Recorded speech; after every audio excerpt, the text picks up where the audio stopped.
আসসালামু আলাইকুম। অনেকেই আছেন ইনশট দিয়ে ভিডিও এডিট করেন এবং এই ভিডিওতে দেখা যায় লোগোটা দেখা যায়।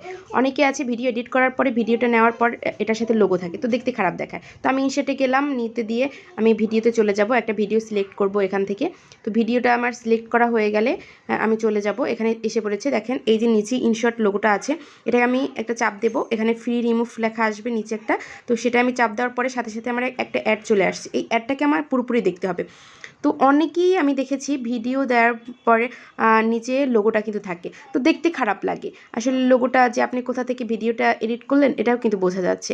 তো আমি এই জন্য সহজ উপায়ে এটা একটা সামান্য একটা অ্যাড দেখার পরে আপনার এটা রিমুভ হয়ে যাবে। তো আমার অ্যাডটা শেষ, আমি ক্রস চিহ্নতে দেব এবং দেখেন ইনশটের লোগোটা নেই। তো এই লোগো বা ওয়াটারমার্ক যাই বলেন, তো এটা রিমুভ করার একটা সহজ উপায়। তো আমি এখানে এটাকে সেভ করে নিচ্ছি। তো দেখতে পাচ্ছেন আর একটা অ্যাড আসছে, এটা দেখবো এবং সেভ হয়ে যাবে।